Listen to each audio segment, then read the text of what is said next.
Skinning the Cat by Lanay Griessner. I'm sorry I'm late, but skinning the cat took longer than I'd expected. People always say that there is more than one way to skin a cat, but it's a lie. There is only one way to skin a cat, a progressive lifting and separating motion like peeling a ripe avocado with a spoon. Oh, I honestly should have known better. It's not the first time I've done it. I spent my whole anatomy course stooped over a formaldehyde-soaked cat carcass wrapped up in a garbage bag for safekeeping. I still remember my astonishment looking down into the body when I remembered that this moist bunch of deflated balloons was once coughing up hairballs.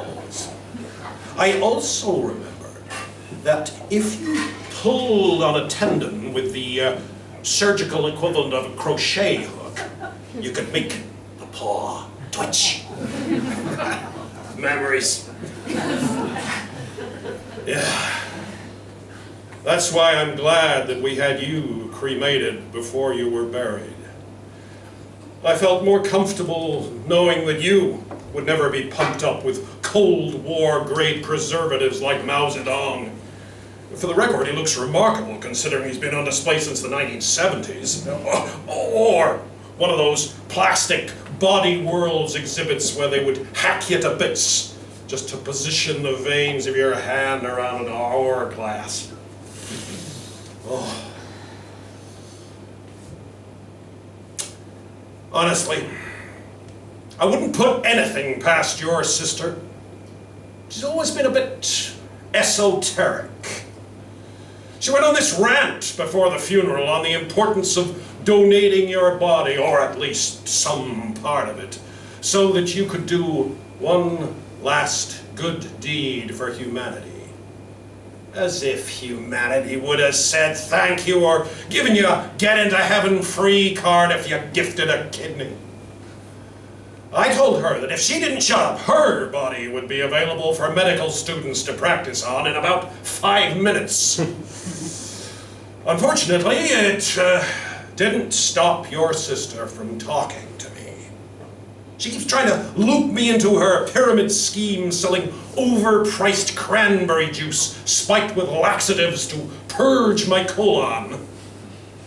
What I am trying to say is that your sister seems to be going through one of those phases where she's willing to try anything once in an attempt to give her own life meaning, even if that means grave robbing a few vital organs. I know if you were here, you would laugh and say I'm overreacting. Yeah. I miss you telling me that. Oh, look, brought you some LED candles. You'll have the brightest stone in the graveyard. These are waterproof and come in their own clear plastic box for extra protection. Yeah, the real candles kept blowing out, and I know how much you hate the dark. So I hope this helps. The guy at the shop promised me that they would work all winter long. Well, at least I can get a refund if they don't last through Christmas.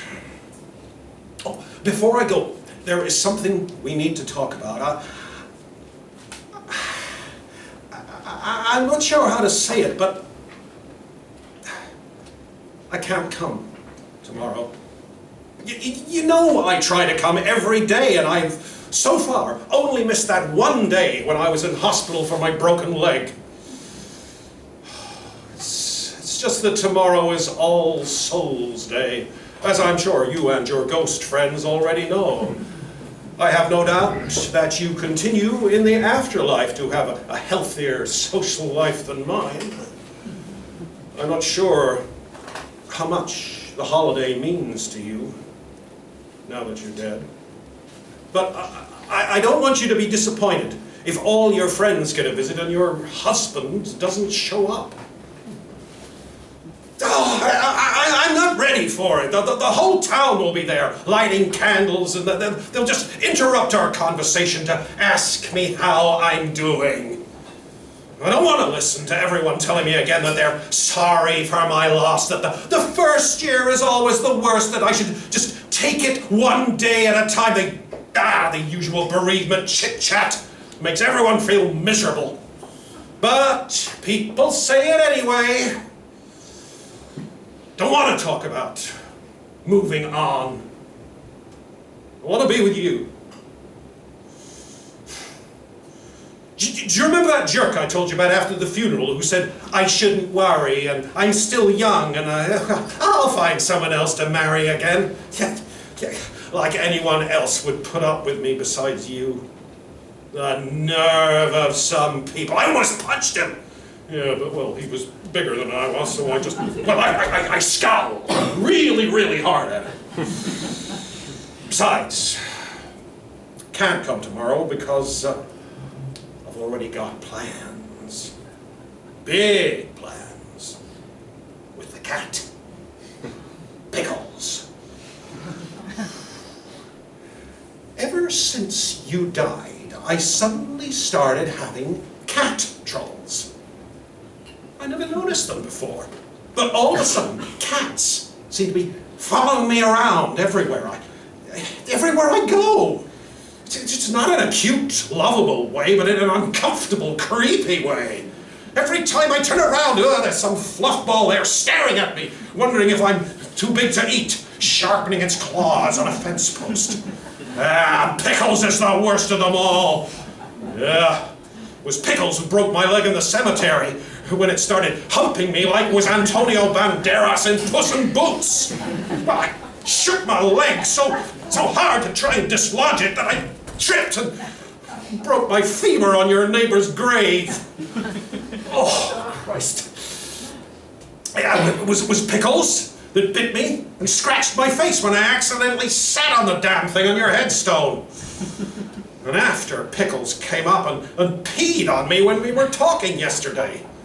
Well, I'd had enough. I grabbed it by the scruff of its neck to toss it out of the graveyard, but then I had an even better idea. You remember Pickles. Belongs to Jim, your sister's fiancé. Jim loves his cat like an old cat lady. It has a silver collar. He conditions its fur. Well, at least it felt like it had come straight from the salon while I was skinning it. He's a grown man without kids, and he called it Pickles, for Christ's sake. I haven't talked to Jim since your funeral. Partly to avoid your sister's laxative juice, but mostly because I hated the fact that he found you and not me. Why did he get to be the almost hero of your story and I get woken up by a call from the police? Jim told everyone that he just found the accident, your accident, on his way home late one night. Oh, he called the police the moment he realized that someone was in the car. He tried to help, but there was nothing he could do. And then I started thinking about the accident again. You were a good driver. You didn't drink. Your brakes were fine. You knew the road. The tree didn't jump in front of your car. Jim did. He was crossing the road on the edge of town in the middle of the night, wearing his dark uniform, probably drunk himself, and not giving a second thought to where he was or what he was doing. And through that darkness, the very last second, you saw a man in the road and swerved straight into a tree and died. It's the only reasonable explanation. Jim killed you. Oh, no. It's not like he was trying to kill you. I know it was an accident, but that does not get him off the hook with me. You're gone. He lived here all his life. He knew how dark and dangerous that road is, but he decided to say, the hell with it, and took a shortcut, just so he could get home in a few minutes faster to take care of his stupid cat and drink some happy colon juice that your sister made him buy.